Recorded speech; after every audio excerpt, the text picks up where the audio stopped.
Quero fazer uma pequena abertura. Vamos mergulhar na palavra de Deus. Êxodo, Capítulo 12, capítulo 12, versículo 37.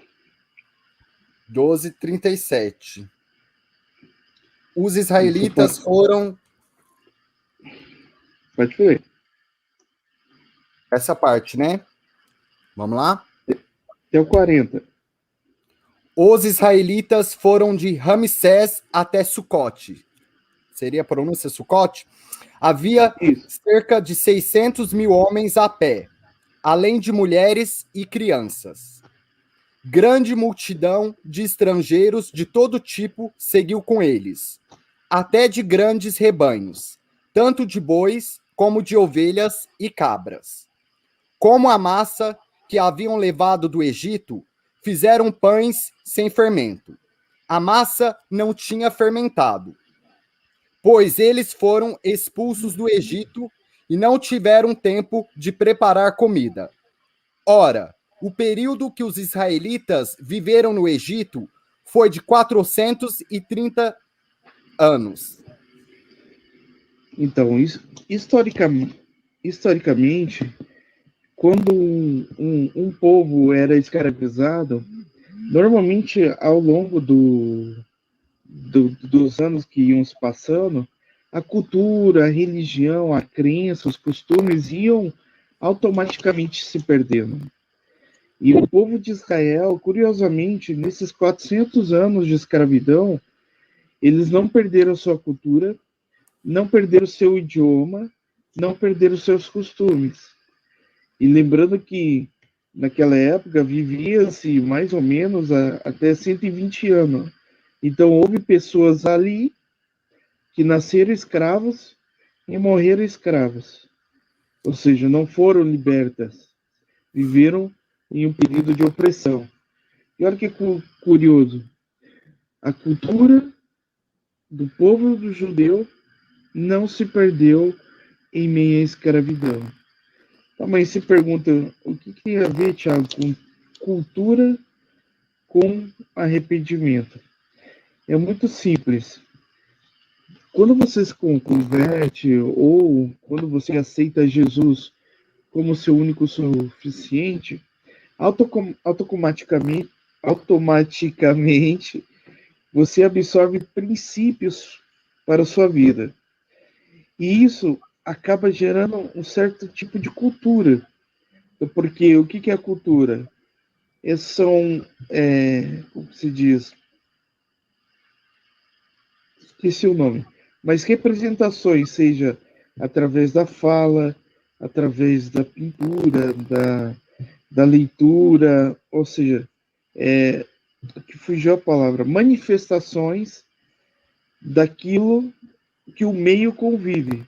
Por exemplo, lá no Rio Grande do Sul, a cultura o que é? Tomar chimarrão, churrasco, porque todo mundo isso faz.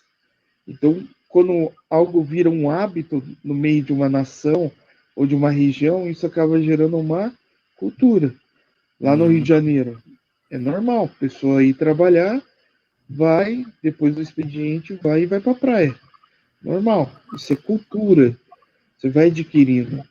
E no reino de Deus também existe a cultura do céu, que são coisas que nós vamos praticando que acaba sendo natural.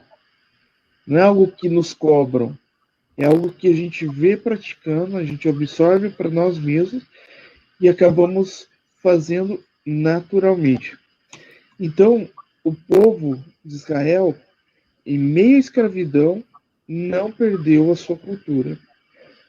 Isso traz um grande ensinamento que não são as perseguições, não é o momento que estamos passando que vai definir a nossa cultura ou não. Eu vou abrir aqui outro texto aqui, João 3:3. 3. Capítulo de João 3:3. João 3. João 3:3, versículo bem conhecido e fácil de decorar. Diz assim: Ninguém. A isto respondeu Jesus: em verdade te digo que, se alguém não nascer de novo, não pode ver o reino de Deus. Ou seja, esse é o primeiro passo quando você aceita Jesus. É nascer de novo. Na cabeça de Nicodemos, ele acabou causando uma dificuldade de entendimento, porque ele não conseguia ver as coisas pelo lado espiritual. Então ele ficava pensando: como assim eu vou nascer de novo? Vou voltar pro ventre da minha mãe? Nascer de novo? Não. Jesus estava falando de algo mais profundo, de uma mudança de atitude.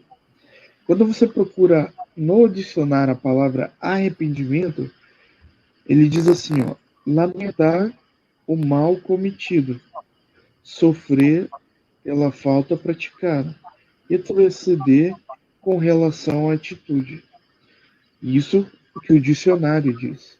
Mas quando a gente traz para o reino de Deus, o arrependimento não é simplesmente parar de pecar, porque a gente não vai parar de pecar. Mas a Bíblia nos orienta que a gente tem que deixar esses erros. Por exemplo, vamos abrir agora em Efésios 4, 28. Efésios 4, 28.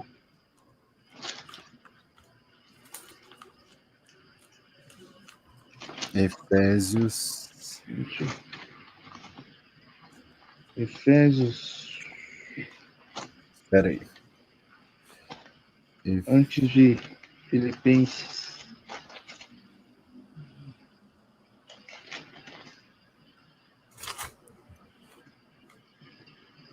Diz assim: aquele que furtava, não furte mais. Antes, trabalhe, fazendo com as próprias mãos o que é bom, para que tenha com que acudir ao necessidade. Olha que profundo esse versículo. Ele primeiro diz assim: você que furtava, não furte mais. Fechou. Tranquilo. Poderia parar por aí. Mas ele diz assim, ó: antes, fazendo com as próprias mãos o que é bom, para que tenha que acudir ao necessitado. Ou seja, se antigamente eu roubava para atender as minhas necessidades, agora o que o Evangelho pede? Que eu não roube e aquilo que eu ganho eu ajude ainda o necessitado. É nesse contexto que eu quero entrar. Porque muitas vezes nós só deixamos de pecar. Nós não fazemos algo a mais. E o verdadeiro arrependimento não é só apenas deixar de pecar, mas fazer totalmente diferente o que nós fazíamos. Então, por exemplo, se a gente mentia, falava mal das pessoas, o nosso intuito agora, depois de cristão, é falar bem das pessoas.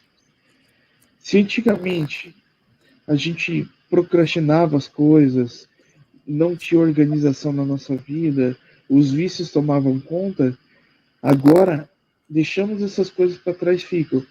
Mas agora precisamos aderir a novos jeitos, novos costumes na nossa vida. Então arrepender não é apenas ficar triste. Ficar triste todo mundo fica. Poxa, pequei. E daí? Mas o que você vai fazer? Ou seja, Paulo, a Bíblia diz que ele perseguia cristãos. Ele matava cristãos. Ele corria de cidade em cidade, eu tenho que matar os cristãos. Quando ele aceitou Jesus e reconheceu como o único suficiente Salvador, ele simplesmente não ficou lamentando por aqueles que ele é matado, não. Ele, bom, eu errei e agora eu vou fazer diferença. Ele deu a vida dele para que pessoas fossem alcançadas pelo reino. Por que essa discussão de cultura e arrependimento? Porque, infelizmente, hoje, no cenário gospel atual, a gente está vendo no cenário cristão muitos princípios sendo quebrados. E dessa forma, a cultura do reino não vai sobreviver. Estamos vivendo momentos de opressão, de dificuldade, mas se os princípios de Deus não forem colocados e praticados, como a palavra nos ensina, vai chegar um tempo que a cultura do reino vai se perder. A linguagem do Espírito, a linguagem da santificação vai ser corrompida. E a gente vê que muitas vezes, não, a gente vê sendo recorrente. Pessoas, não estou aqui falando mal de ninguém, mas pessoas cantando música secular no altar do Senhor, achando isso normal. Pessoas casando e separando e achando normal. Pessoas cristãos fazendo compra e não pagando. Pessoas cristãos não sendo bons funcionários. Não cumprindo a sua carga horária, faltando. Ou seja, aí os princípios cristãos estão se perdendo. Semana passada, o Burger King fez aquela propaganda, incentivo para que a criança escolha seu gênero, essa questão. E eu vi muitos cristãos, não, vamos boicotar o Burger King porque é do mal, é um bando de demônio. Cara, o que Jesus faria? Porque se for para boicotar tudo que corrompe o evangelho, cara, a gente não pode usar o Facebook, a gente não pode usar o YouTube. A gente não pode usar nada, Instagram, porque tudo tem apologia e ideologia de gênero. E eu bati de frente com algumas pessoas, né, cobrando isso. Poxa, a gente é cristão. Pensa na pessoa que trabalha no Burger King, que precisa daquele salário. Ela não tem culpa da empresa tomar essa atitude. Ou seja, o mundo, ele não vai deixar de ser mundo. A nossa crítica e a nossa posição não tem que ser com o mundo, tem que ser dentro da nossa igreja, dentro do nosso povo. Do que adianta a gente cobrar muitas coisas lá fora do ímpio, sendo que dentro das nossas igrejas está tendo vários escândalos e muitas vezes passa-se o pano, ninguém cobra, ninguém faz nada. Ontem eu vi um vídeo de um pessoal que foi até o Burger King, uma das lojas, entraram lá, cara, e fizeram um momento de oração e adoração dentro do Burger King. Isso sim Jesus faria. Isso eu acredito que é uma atitude cristã. Olha, vocês estão indo contra o Evangelho, mas eu vim aqui dizer que o Senhor é dono de tudo, o Senhor, Ele é o nosso Salvador. E começaram a adorar. Uma cena muito linda. E aquelas pessoas realmente demonstraram o que é ser cristão. E para concluir, Romanos 12, outro versículo Romanos 12. também, que tem que estar decorado. Romanos 12, 2.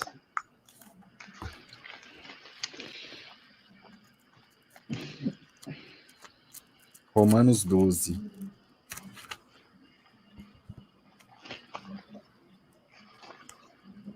Meu Deus, pegaram Romanos da minha vida. Espera aí. Romanos 12. Eu tinha aberto aqui.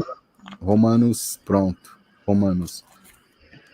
E não vos conformeis com este século, mas transformai-vos pela renovação da vossa mente, para que experimenteis qual seja a boa, agradável e perfeita vontade de Deus.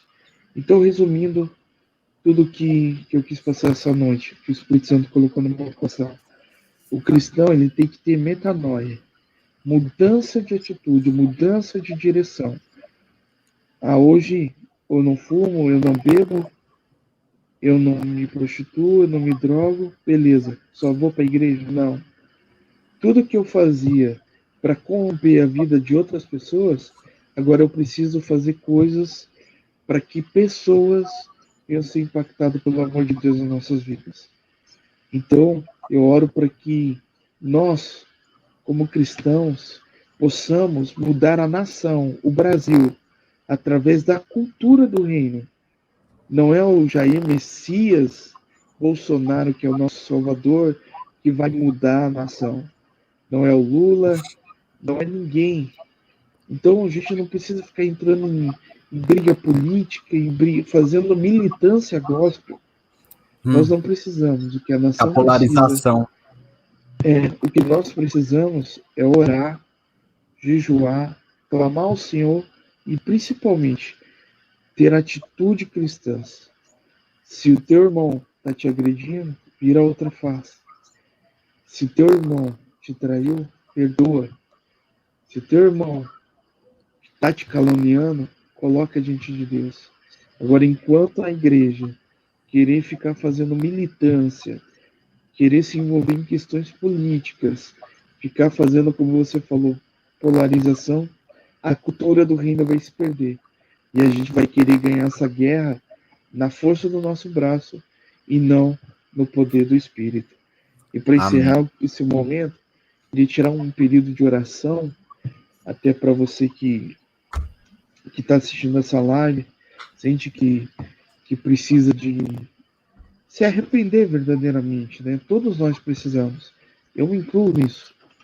Eu sou perfeito. Mas que o Espírito Santo possa nos direcionar. Olha, Senhor, eu tenho esse pecado aqui.